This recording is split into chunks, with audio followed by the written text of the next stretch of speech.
Senador, a propósito da manifestação marcada para o dia 7, pró-Bolsonaro, aqui em São Paulo, uma polêmica, não sei se é uma polêmica, mas causou um certo estranhamento a posição do governador João Dória, que diz que não vai permitir. Não vai permitir que aconteça nenhuma manifestação contrária ao governo se pleiteava o Vale do Anhangabaú como um local para manifestação anti-Bolsonaro. É longe da Paulista, mas é São Paulo, né? Então a gente não pode também ignorar o fato de que a Polícia Militar tem condições limitadas e talvez o confronto fosse mesmo inevitável. Mas como o senhor falou, a Constituição garante o direito de manifestação. Como é que se sai dessa encalacrada, hein? Bom, assim, primeiro, eu sou favorável a evitarmos qualquer possibilidade de confronto. Nós, assim, os movimentos de oposição ao presidente da República já tinham convocado manifestações para o dia 7 de setembro. Corretamente, boa parte dessas manifestações foram alteradas para o dia 12 de setembro. Eu considero essa medida, embora não tenha nenhuma ingovernabilidade sobre essa decisão é uma decisão dos movimentos que fazem oposição ao presidente Jair Bolsonaro, mas eu considero essa medida prudente. A gente tem que adotar, veja, nós não estamos numa circunstância normal. Nós estamos lidando com alguém que conspira todo dia contra a ordem democrática, que quer bagunçar, esculhambar a democracia, que é incompatível com a ordem democrática. O presidente da República, quando ele foi soldado do Exército, ele foi expulso por indisciplina. Ele é incompatível com as regras básicas de conduta, com o nosso modo de vida. Ele é incompatível com hierarquia e disciplina no âmbito das Forças Armadas. Ele é incompatível com a convivência dentro do regime democrático. Lamentavelmente, ele é um arruaceiro. Nós temos um arruaceiro que quer bagunçar a democracia, não existe a presidência da República. E incita os seus seguidores sempre contra. Diante disso, eu sempre conclamo os movimentos que fazem oposição ao presidente da República. Vamos adotar a máxima. Quando um não quer, dois não brigam. Se eles querem fazer as manifestações no dia 6, no dia 7, deixe-os fazer as manifestações. Depois, vamos organizar as nossas manifestações.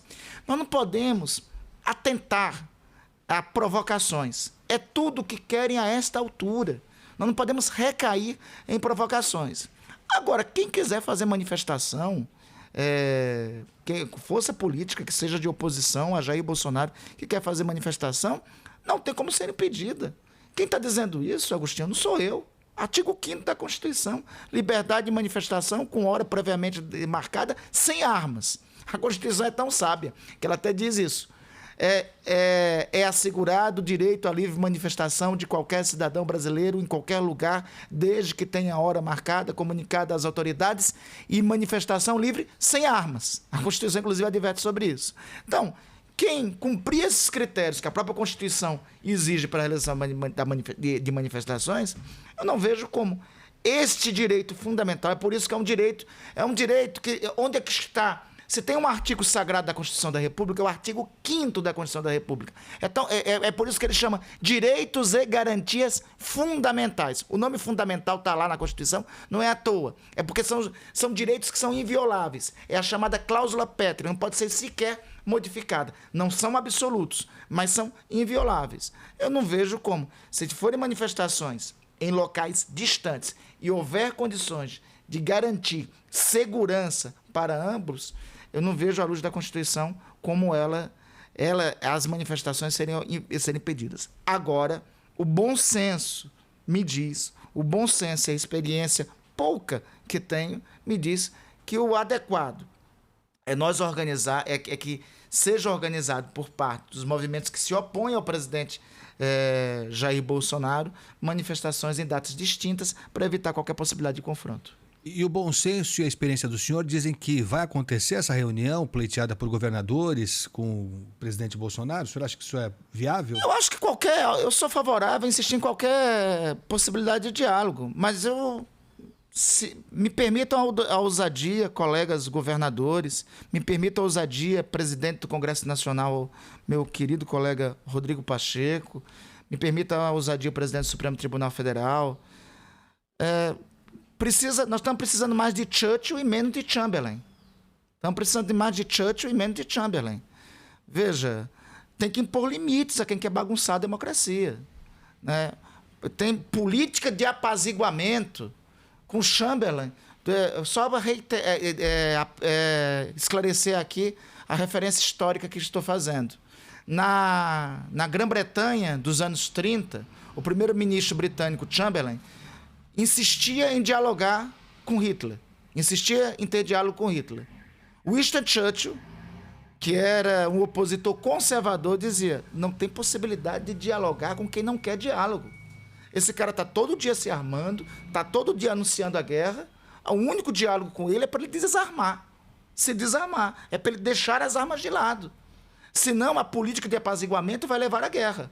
A última fase de Churchill, quando Chamberlain foi ter um encontro com Hitler para o acordo de Berlim, a última palavra de Churchill foi dizer o seguinte: entregou a honra para não ter a guerra. Vai perder a honra e vai ter a guerra. Foi o que aconteceu. Então, eu sou favorável sempre ao diálogo, mas aqui eu externo minha posição. Precisamos mais de Churchill e menos de Chamberlain. Senador Randolph Rodrigues, queria agradecer muito sua presença aqui no estúdio da Rádio Bandeirantes, aqui no Manhã Bandeirantes. Para encerrar essa nossa conversa, voltando à CPI, que deve terminar agora no final de setembro, né? Parece que... Se os fatos deixarem, Agostinho. Eu comecei terça-feira dizendo, não, até lá pelo dia 20 de setembro, dizendo, até o final de setembro a gente termina a CPI. Aí me aparece, do nada, no meio de um depoimento, aparece a senhora Karina Cufa. Depois começa a surgir assim fatos e personagens que, se a gente for dar corda, a gente vai ter CPI até 31 de dezembro de 2022, né? E o requerimento de prorrogação, inclusive, possibilita isso, né? Então, se os fatos deixarem, em princípio, pelo que nós temos acordado, pelo que eu tenho conversado com meus colegas de direção de CPI, o relator Renan Calheiros e o presidente Omar Aziz, pelo que eu tenho dialogado com eles, nós pretendemos concluir a CPI em setembro. Mas eu repito, de repente surgem fatos, estão surgindo, os documentos e as informações estão nos chegando, são gritantes. Essa história da Precisa é escandalosa. Agostinho, o encontro na casa da senhora Karina Cufa, no dia 25 de maio de 2020, o Brasil estava com 22 mil mortos naquele dia, 300 mil casos. O presidente da República estava dizendo que não era coveiro. E os caras estavam fazendo negócio no Ministério da Saúde, estavam burlando licitações de teste de Covid. E o governo só preocupado com os estados, ocorrendo a roubalheira no âmbito do Ministério da Saúde. Isso nós estamos descobrindo agora. Nós estávamos atentos só ao negócio dos esquemas das vacinas que ocorreram nesse ano, o esquema da Precisa. Aí a Precisa está operando desde o ano passado, Agostinho. A Precisa está roubando o Ministério da Saúde desde o ano passado. Repito, teve pagamento impróprio e indevido para compra de camisinha. Os caras estavam roubando dinheiro de compra de camisinha, de compra de preservativo.